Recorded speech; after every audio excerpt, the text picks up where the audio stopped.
Like کریں، subscribe کیجیے، bell icon کو دبائیں تاکہ ہماری ویڈیو سب سے پہلے آپ کے پاس پہنچ سکے۔ اگر تمہیں دنیا میں ترقی کرنا ہے یا آخرت میں، تو اس ننگی اور اوریاں دنیا کے ساتھ نہ چلنا۔ اگر دنیا اور آخرت کی ترقی چاہتی ہو، آؤ 14.5 صدیاں پیچھے لوٹیں، آؤ مصطفیٰ کریم کے حسین دور کی طرف چلیں۔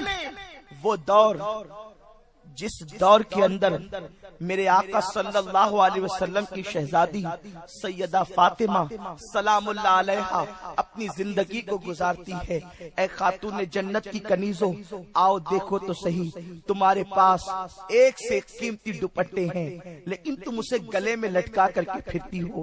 ایک سے ایک قیمتی لباس ہے، لیکن اس کے باوجود بھی تم جسم کی نمائش کرتی ہو۔ یہاں پر مجھے ایک روایت یاد آ رہی ہے تاکہ میری بہنوں کو ایک پیغام ملے کہ دیکھو سیدہ فاطمہ کی زندگی کیسے گزری۔ اللہ اکبر، میرے پیارے آقا صلی اللہ علیہ وسلم کی کنیزوں، ایک مرتبہ میرے آقا مصطفیٰ کریم رؤوف الرحیم صلی اللہ تعالی علیہ وسلم ایک طویل سفر سے تشریف لائے۔ آقا کریم صلی اللہ علیہ وسلم کی عادت تھی کہ میرے آقا جب سفر سے تشریف لاتے تو پہلے مسجد میں تشریف لاتے۔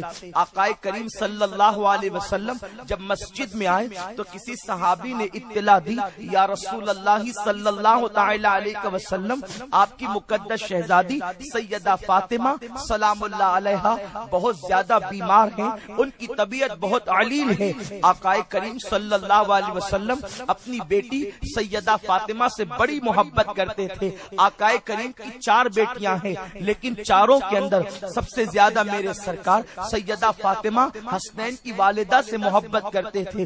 آقا نے جب سنا میری بیٹی فاطمہ بیمار ہے، علیل ہے، تو میرے سرکار صلی اللہ علیہ وسلم فوراً اپنے ایک صحابی کو لیتے ہیں اور اس کے بعد سیدہ کے گھر جاتے ہیں۔ دروازے پہ دستک دی، آقا کریم صلی اللہ علیہ وسلم سے پوچھا گیا کون ہے؟ سرکار نے اپنا نام بتایا۔ اندر سے آواز آئی، آپ تنہا ہیں یا آپ کے ساتھ کوئی اور بھی ہے؟ میرے آقا نے فرمایا میرے صحابی میرے ساتھ ہے۔ اندر سے آواز آئی، ابا جان آپ کو اندر آنے کی اجازت ہے، لیکن آپ کے صحابی کو اندر آنے کی اجازت نہیں۔ میرے سرکار اندر تشریف لے گئے تو کیا دیکھا؟ سیدہ فاطمہ اپنے بستر پر موجود ہے۔ آقا کریم کی بارگاہ میں عرض کیا، بابا جان آپ مجھے معاف فرمائیں، یا رسول اللہ میں نے کسی غیرت کی وجہ سے آپ کے صحابی کو اندر آنے سے منع نہیں کیا، بلکہ آقا وجہ یہ ہے کہ میرے پاس ایک ہی چادر ہے یا رسول اللہ، جس سے میں اپنے سر کو چھپاتی ہوں تو میرے پیر کھل جاتے ہیں، اور جس سے پیر کو چھپاتی ہوں تو میرا سر کھل جاتا ہے۔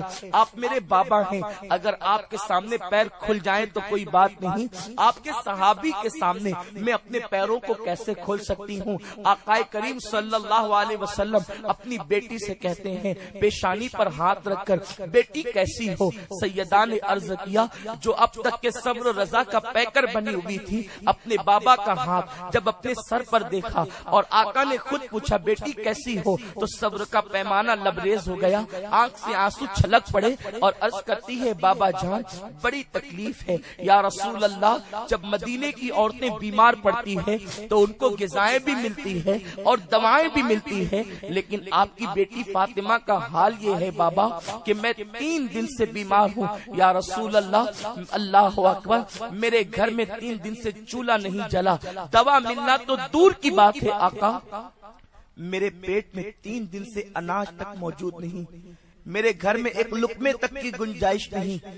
میرے سرکار نے اپنی بیٹی کی یہ رودات سنی تو فرمایا، بیٹی صبر کرو، کیا تم اس بات پر خوش نہیں ہو کہ دنیا کے تاجداروں کے لیے، قیصر و کسریٰ کے تاجداروں کے لیے دنیا کی نعمت ہے، اور محمد اور آل محمد کے لیے جنت کی نعمت ہے؟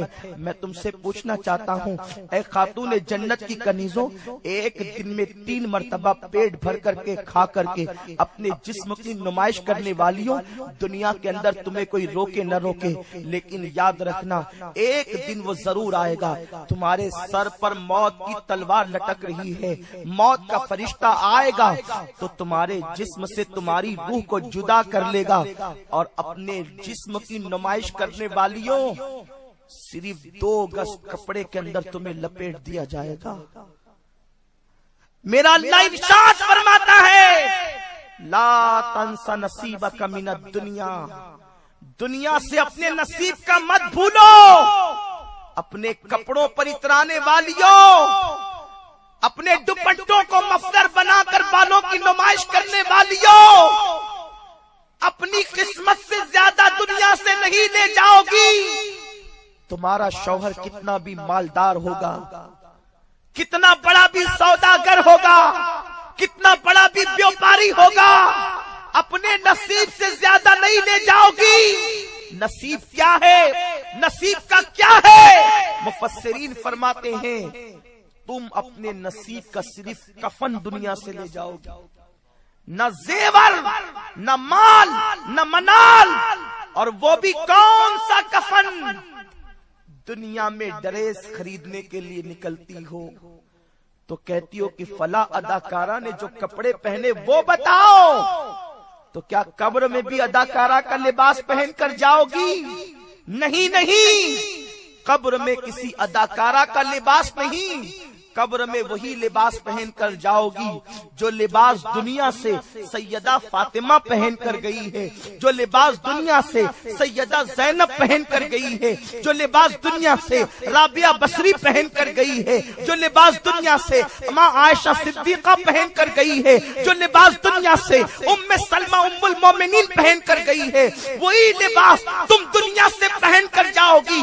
اور نادانو، جب دنیا سے قبر میں جاؤ گی تو فاطمۃ الزہرا کے لباس کے مطابق لباس پہن کر جاؤ گی، تو دنیا میں وہ لباس کیوں نہیں پہن لیتی جو دنیا میں سیدہ فاطمہ نے پہنا ہے، جو ام المومنین ام سلمہ نے پہنا ہے، جو عائشہ صدیقہ نے پہنا ہے؟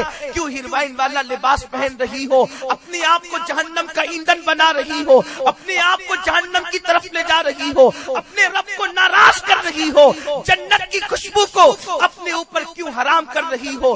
میری بہنوں ہوش میں آؤ، ہوش کے ناخن لو، اپنے آپ کو جہنم کا ایندھن نہ بناؤ، اللہ کے عذاب کو مول مت لو۔ دنیا کے کسی انسان میں طاقت نہیں کہ اللہ کے عذاب کو برداشت کر سکے۔